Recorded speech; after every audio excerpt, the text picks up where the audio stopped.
let's do some compound inequality problems. And these are just inequality problems that have more than one set of constraints. You're going to see what I'm talking about in a second. So the first problem I have is -5 is less than or equal to x minus 4, which is also less than or equal to 13. So we have two sets of constraints on the set of x's that satisfy these equations.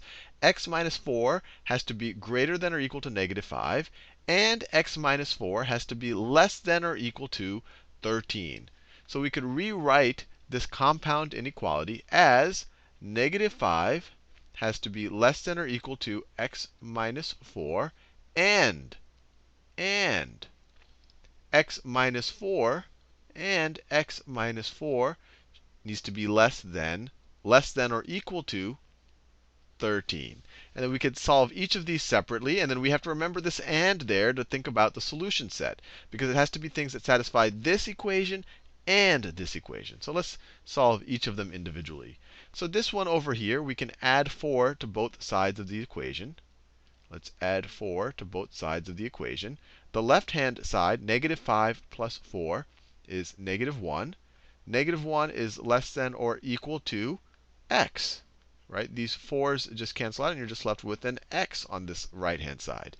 So this this part right here simplifies to x needs to be greater than or equal to -1, or -1 is less than or equal to x. So we could also write it like this: x needs to be greater than or equal to -1. These are equivalent. I just swapped the sides. Now let's do this other condition here in green. Let's do this other condition over here in green. Let's add 4 to both sides of this equation. Let's add 4 to both sides of that equation. The left-hand side, we just get an x. And then the right-hand side, we get 13 plus 14, which is 17. So we get x is less than or equal to 17. So our two conditions, x has to be greater than or equal to -1, and less than or equal to 17. So we could write this as, again, as a compound inequality if we want. We can say that the solution set, that x has to be less than or equal to 17, and greater than or equal to -1. It has to satisfy both of these conditions. So what would that look like on a number line? On a number line. So that's our number line right there.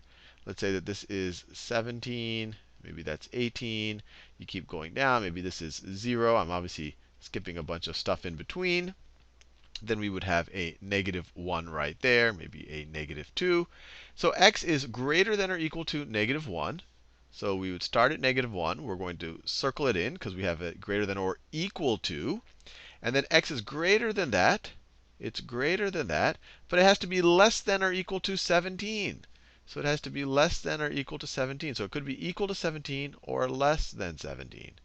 So this right here is a solution set, everything that I've shaded in orange. And if we wanted to write it in interval notation, it would be x is between -1 and 17. And it can also equal -1, so we put a bracket. And it can also equal 17. So this is the interval notation for this compound inequality right there. Let's do another one. Let's do another one.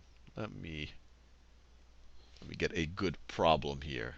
Let's say we have -12. I'm going to change the problem a little bit from the one that I've found here. -12 is less than 2 minus 5x, which is less than or equal to 7. I wanted to do a problem that has just a less than and a less than or equal to. The problem in the book that I'm looking at has an equal sign here. But I want to remove that intentionally because I want to show you when you have a hybrid situation, when you have a little bit of both.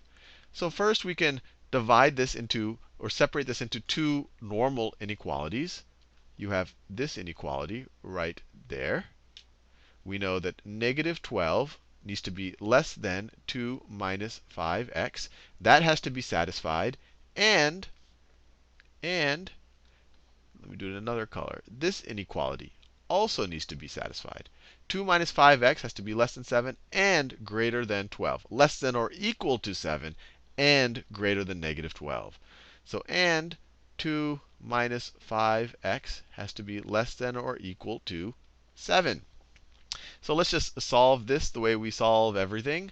Let's get this 2 onto the left-hand side here. So let's subtract 2 from both sides of this equation. So if you subtract 2 from both sides of this equation, the left-hand side becomes negative 14 is less than, these cancel out, less than negative 5x. Now let's divide both sides by negative 5. And remember, when you multiply or divide by a negative number, the inequality swaps around. So if you divide both sides by negative 5, you get a negative 14 over negative 5. And you have an x on the right-hand side, right, if you divide that by negative 5. And this swaps from a less than sign to a greater than sign. And the negatives cancel out, so you get 14 over 5 is greater than x, or x is less than 14 over 5, which is, what is this? This is 2 and 4/5. X is less than 2 and 4/5. I just wrote this improper fraction as a mixed number. Now let's do the other constraint over here in magenta. So let's subtract 2 from both sides of this equation, just like we did before. And actually, you can do these simultaneously, but it becomes kind of confusing. So to avoid careless mistakes, I encourage you to separate it out like this. So if you subtract 2 from both sides of the equation, the left-hand side becomes negative 5x. The right-hand side, you have less than or equal to. The right-hand side becomes 7 minus 2, becomes 5. Now you divide both sides by negative 5. On the left-hand side, you get an x. On the right-hand side, 5 divided by negative 5 is negative 1. And since we divided by a negative number, we swap the inequality. It goes from less than or equal to greater than or equal to. So we have our two constraints. X has to be less than 2 and 4/5, and it has to be greater than or equal to negative 1. So we could write it like this. X has to be greater than or equal to negative 1. So that would be the lower bound on our interval. And it has to be less than 2 and 4/5. And x has to be less than 2 and 4/5. And notice, not less than or equal to. That's why I wanted to show you. You have the parentheses there, because it can't be equal to 2 and 4/5. X has to be less than 2 and 4/5. Or we could write it this way. X has to be less than 2 and 4/5. That's just this inequality, swapping the sides. And it has to be greater than or equal to negative 1. So these two statements are equivalent. And if I were to draw it on a number line, it would look like this. So you have a negative 1. You have 2 and 4/5 over here, 2 and 4/5. Obviously, you'll have stuff in between, maybe 0 sitting there. We have to be greater than or equal to negative 1. So we can be equal to negative 1, and we're going to be greater than negative 1. But we also have to be less than 2 and 4/5. So we can't include 2 and 4/5 there. We can't be equal to 2 and 4/5. So we can only be less than. So we put an empty circle around 2 and 4/5, and then we fill in everything below that all the way down to negative 1. And we include negative 1 because we have this less than or equal sign. So the last two problems I did are kind of and problems. You had to meet both of these constraints. Now let's do an or problem. Let's do an or problem. So let's say I have these inequalities. Let's say I'm given, let's say that 4x minus 1 needs to be greater than or equal to 7, or 9x over 2 needs to be less than 3. So now when we're saying or, an x that would satisfy these are x's that satisfy either of these equations. In the last few videos, or the last few problems, we had to find x's that satisfy both of these equations. Here, this is much more lenient. We just have to satisfy one of these two. So let's figure out the solution sets for both of these, and then we figure out essentially their union, their combination, all of the things that will satisfy either of these. So on this one, on the one on the left, we can add 1 to both sides. You add 1 to both sides. The left-hand side just becomes 4x is greater than or equal to 7 plus 1 is 8.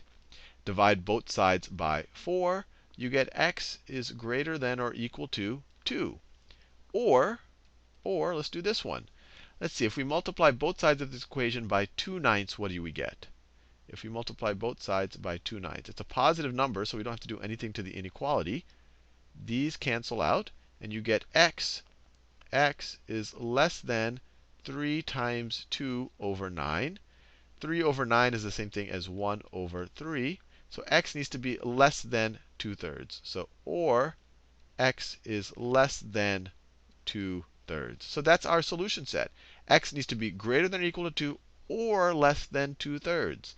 So this is interesting. Let me plot the solution set on the number line.